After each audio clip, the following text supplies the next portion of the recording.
ہمیں ملے گا کہ اساؤ کے فیصلوں نے کس قدر سارے کاموں کو بگاڑا۔ خداوند کا کلام صرف یہ تھا کہ دو قومیں پیدا ہو گئی، بڑا چھوٹے کی خدمت کر گئے، اس سے آگے کچھ نہیں۔ لیکن جو کچھ آگے پھر چل کر غلط ہوتا ہے یا مشکلات آتی ہیں وہ ان کے فیصلوں کی وجہ سے تھی۔ بہرحال جو ربکا ہے یہ پریشان ہے کیونکہ یہ محسوس کرتی ہے کہ جو دو بچے ابھی پیدا بھی نہیں ہوئے وہ ایک دوسرے کے ساتھ مزاحمت کر رہے ہیں، رگڑ کھا رہے ہیں، ایک دوسرے کے ساتھ ان کی بنتی نہیں ہے، ایک دوسرے کے ساتھ شاید یہ اکٹھے چل نہ پائیں، ٹھیک ہے، ان کا رویہ ایک دوسرے سے مختلف ہے، ان کی برکت ایک دوسرے سے مختلف ہے، ان کی منزل ایک دوسرے سے مختلف ہے، اور اس لیے بڑی پریشان حالی میں ربکا پریشان ہے اور اس کے منہ سے ایسی دعا نکل رہی ہے، ایسی گفتگو نکل رہی ہے، ایسے الفاظ نکل رہے ہیں جو 20 سال بعد برکت پانے والی خاتون کی بات نہیں لگتی۔ اور وہ کیا کہہ رہی ہے کہ کیوں اگر میرے بچے جو پیدا ہوں گے وہ ایک دوسرے کی مخالفت میں اٹھ کھڑے ہوں گے یا ایک دوسرے سے ان کا رویہ نہیں ملے گا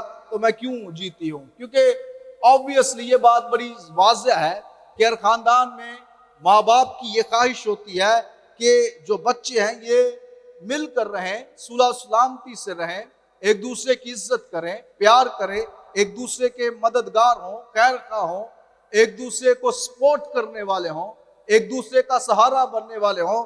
لیکن ربکا اور اسحاق کے کیس میں ہمیں ایسا نظر نہیں آتا، اس لیے وہ پریشان ہے۔ پھر لکھا اس نے خداوند سے پوچھا، کس سے پوچھا؟ خداوند سے پوچھا۔ ربکا جو ہے یہ ایک بت پرست خاندان سے تعلق رکھنے والی خاتون ہے۔ اس کے باپ کا اگر آپ اور اس کے بھائی لابن کی کہانی کو آپ پڑھیں تو آپ کو ملے گا 24ویں باب میں کہ یہ بت پرست خاندان سے تعلق رکھنے والے ہیں۔ تو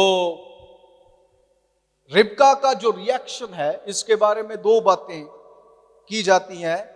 پہلی بات کہ اس نے کیسے خداوند سے دریافت کیا، کیسے خداوند سے بات کی، ٹھیک ہے۔ آج ہمارے پاس پوری بائبل ہے، ان کے پاس کوئی بائبل نہیں تھی۔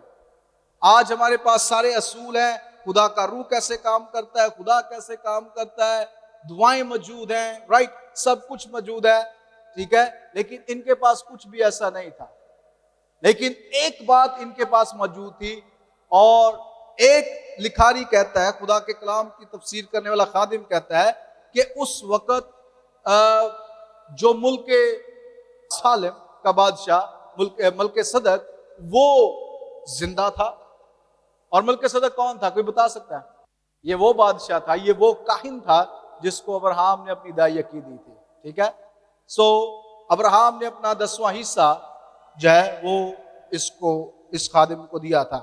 تو یہ خیال کیا جاتا ہے کہ یہ موجود تھا، یہ زندہ تھا، بزرگ تھا، تو اس کے وسیلہ سے ربیکا کو خدا نے جواب دیا کہ یہ بچے کیوں آپس میں اس طرح سے ہیں، کیونکہ یہ دو قومیں ہیں۔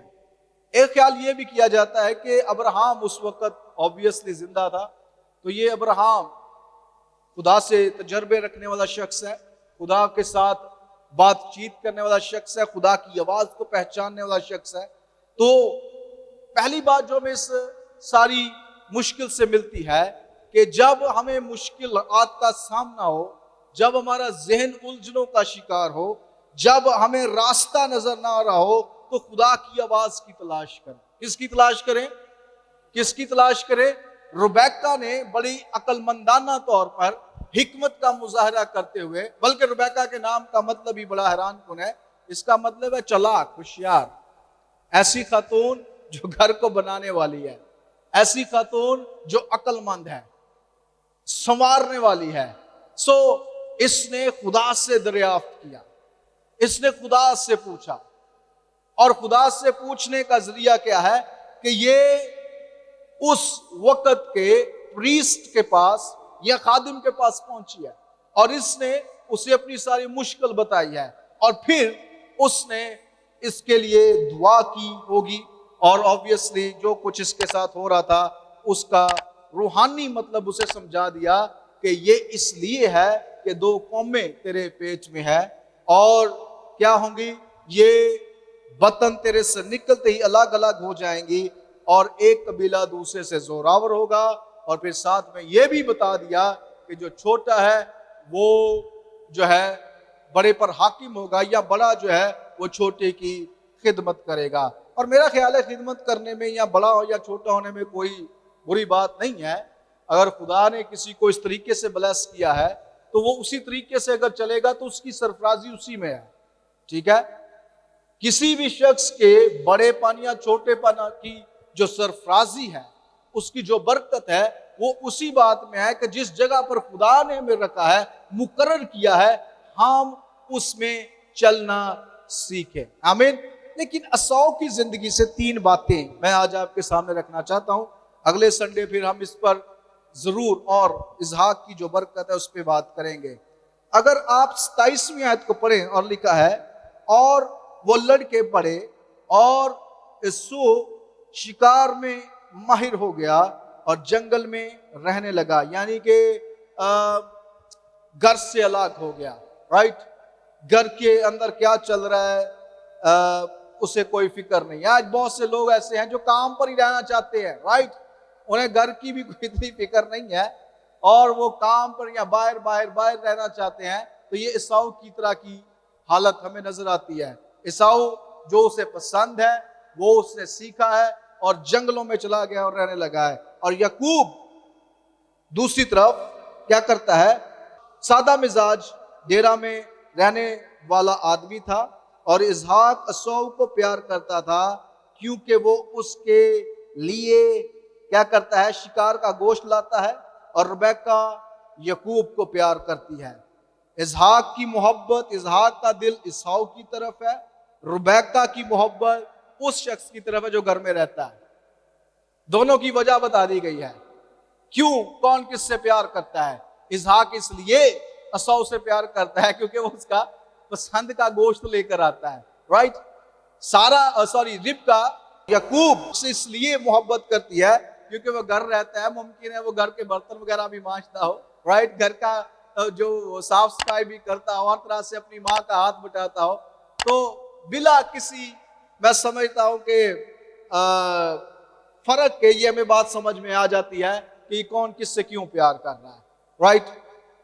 لیکن آگے سنیے، اور یعقوب نے دال پکائی اور اسو جنگل سے آیا اور بے دم ہو رہا تھا، اور اسو نے یعقوب سے کہا کہ یہ جو لال لال ہے مجھے کھلا دے، کیونکہ میں بے دم ہو رہا ہوں۔ اسی لیے اس کا نام ادوم بھی ہو گیا۔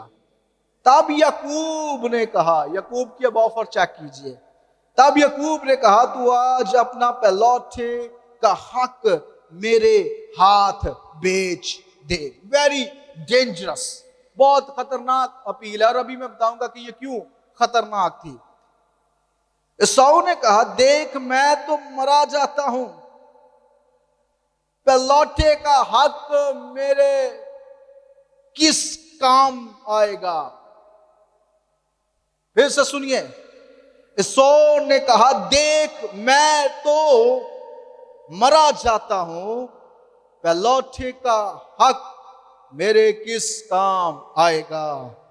تب یعقوب نے کہا آج ہی مجھ سے قسم کھا۔ اس نے اس سے قسم کھائی اور اس نے اپنا پہلوٹے کا حق یعقوب کے ہاتھ بیچ دیا۔ تب یعقوب نے اساؤ کو روٹی اور مسور کی دال دی، وہ کھا پی کر اٹھا اور چلا گیا۔ یوں اساؤ نے اپنے پلوٹے ہونے کا حق بیچ ڈالا۔ واٹ اے ٹریجڈی، کتنا بڑا حادثہ ہے۔ یہ حادثہ کیوں ہے؟ نمبر 1، یہ اس لیے حادثہ ہے کہ اساؤ نے وہ برکت جو خدا نے اسے پہلوٹا ہونے کی دی ہے اسے بیچ ڈالا ہے۔ سمپل بات۔ آج میرا آپ سے سوال ہے، میرا مجھ سے بھی یہ سوال ہے، ہم کیا بیچ رہے ہیں اپنے کھانے پینے کے لیے؟ ہم کن چیزوں کو سمجھ رہے ہیں کہ اے کر ہی لیں، یہ غلطی کر ہی لیں، یہ برا کام کر ہی لیں، یہ باتیں کر ہی لیں، اگر زندہ رہیں گے تو سب کچھ ہے۔ کچھ لوگوں کا ڈائلوگ ہوتا ہے جان ہے تو جہان ہے، رائٹ؟ لیکن خدا کے کاموں میں ایسا نہیں چلتا۔ خدا اپنے لوگوں کو حالات کی جو فرنس ہے، حالات کا تنور ہے، حالات کی جو بٹی ہے، ان میں پھینکتا ہے اور ان میں سے الائشے نکالتا ہے۔ ملاوٹ جو ان میں موجود ہوتی ہے، دنیا داری کی جو باتیں موجود ہوتی ہیں، انہیں نکالتا ہے۔ لیکن بہت دفعہ ہم اس 100 کی طرح کمپرومائز کر بیٹھتے ہیں، سمجھوتا کر بیٹھتے ہیں دنیا کے کاموں سے، دنیا کی باتوں سے، ابلیس کی راہوں پر چل نکلتے ہیں اور وہی کرتے ہیں جو دنیا دار لوگ کر رہے ہیں۔ اس لیے ہم خدا کی ان برکتوں سے محروم رہ جاتے ہیں یا ان کا مذاق اڑاتے ہیں جو خدا نے ہمیں دی ہوتی ہیں۔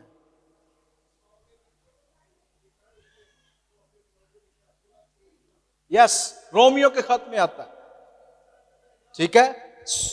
سو اس نے اس برکت کو جو خدا نے اس سے پہلوٹا ہونے کی دی ہے، اسے نہ چیز جانا، پہلی بات۔ دوسری بات، جو پہلوٹا ہوتا تھا بعد میں ابراہم کے موسیٰ کے ذریعے سے خدا نے کہا تھا یہ میرے لیے مخصوص ہوں۔ اگرچہ غور سے سنیے گا یہ بات، اگر ہم موسیٰ کو جو خدا نے حکم دیا اس کو مد نظر رکھیں، اور وہ کیا ہے کہ جو گھر میں پہلوٹا ہو وہ میرے لیے مخصوص ہو، اگر ہم اس بات کو مد نظر رکھیں تو اگرچہ یہ کلام ہو گیا، اگرچہ یہ کہہ بھی دیا گیا کہ بڑا چھوٹے کی خدمت کرے گا، میں یہ سمجھتا ہوں کہ اگر عیساؤ اپنے اس برکت کو، اپنے اس ڈیوائن رائٹ کو جو خدا نے اسے بلیس کیا تھا، بڑا ہونے کا درجہ دیا تھا، اگر اس کو حقیر نہ جانتا تو خدا کے لیے مخصوص کس نے ہونا تھا؟ کس نے ہونا تھا؟ عیساؤ نے، کہ حالات تو ناسازگار ہیں، پریشانی والے ہیں، ابتری والے ہیں، رائٹ؟ جن حالات کے اندر ہماری خوشی، ہمارا اطمینان، ہماری تسلی ہمارے اندر قائم ہے، وہ حالات چاہے ہمارے خلاف ہی کیوں نہ ہو، وہ خدا کی مرضی کا کام کر رہے ہوتے ہیں۔ آمین۔ اس لیے عیساؤ کا یہ جو قصہ ہے اور اسحاق کی جو برکت ہے، ہم اس اگلے اتوار جاری رکھیں گے، لیکن آج عیساؤ کی زندگی سے ہم دو باتیں سیکھیں۔ نمبر 1، جو آنر، جو خدا نے عزت ہمیں دے رکھی ہے، اسے قائم رکھنا سیکھیں۔ اگر آپ بڑے ہیں تو بڑے والا رویہ رکھیں، اگر آپ بڑے ہیں تو بڑوں جیسے بن کے دکھائیں۔ اے نہ ہوئے کہ بڑے ہو کے تڑا حال بچیاں تو بھی بدتر ہو، رائٹ؟ بچوں سے بھی کم عقل ہو، آپ کو پتہ ہی نہ ہو کہ کس موقع پر کیا بات کرنی ہے۔ 50-60 سال کی اگر عمر، 40 سال کی عمر، 30 سال کی اگر عمر ہو گئی ہے اور ہمیں یہ آئیڈیا ہی نہیں ہے کہ کہاں پر کیا بات کرنی ہے، کس کے ساتھ کیسے بات کرنی ہے، تو پھر ہم ایسے لوگ ہیں جو سمجھوتا کر چکے ہیں دنیا داری کی باتوں سے۔ اور عیساؤ آج چیخ چیخ کر دیکھ رہا ہوگا اور وہ کہہ رہا ہوگا ریزورکشن کے لوگوں، تم میری طرح خدا کی کسی برکت کو حقیر نہ جاننا۔ اس نے خدا کی برکت کو حقیر جانا، خدا نے پھر اسے بھی اپنے پلان سے آؤٹ کر دیا۔ کہیں پر ایسا نہیں لکھا کہ عیساؤ سے خدا کو نفرت تھی۔ پیدائش کی کہانی کو پڑھے، خدا نے تو اسے بھی قوم ہونے کا درجہ دیا، خدا نے تو اسے بھی قبیلہ ہونے کا درجہ دیا، لیکن اس کے غلط فیصلوں نے اس کی جو برکات ہو سکتی تھی، جو چیزیں اس کے حق میں آ سکتی تھے، ان کو اس سے دور کر دیا۔ دوسری بات جو عیسائی کی زندگی سے آج ہم سیکھ رہے ہیں وہ یہ ہے کہ غیر قوموں میں اس نے شادیاں کر لی. اس سے مراد یہ ہے، یہ نہیں ہے کہ غیر قوموں میں تو ہم سوچ سکتے ہیں میں کری غیر قوم سے کوئی شادی کی ہے. تو غیر قوم شادی سے مراد یہاں پر یہ ہے کہ ہم ایسے کاموں میں انگیج نہ ہو، ایسے کاموں میں نہ مل جل جائیں جو خدا کے کام کو خراب کرتی ہیں چیزیں. ایسے لوگوں سے کنارہ کریں، ان کے لیے دعا کریں کہ خداوند یہ شخص کی یہ کمزوری ہے، اس سے نجات دلا، اس پر غلبہ پانے کا فضل دیں. لیکن ان کے ساتھ ملیں نہ. اس لیے کلام کہتا ہے ہم دنیا میں تو ہیں لیکن دنیا کے ہیں نہیں. ہمیں خدا نے دنیا میں اس لیے رکھا ہے تاکہ ہم دنیا کے لیے گواہی ہو سکیں، مسیح کی گواہی. آئے اپنی آنکھیں بند کریں. عیسو بڑا پریشان ہے اور وہ پکار چیخ چیخ کر کہہ رہا ہے خدا کی جو بلیسنگ ہے اس کو حقیر نہ جانو.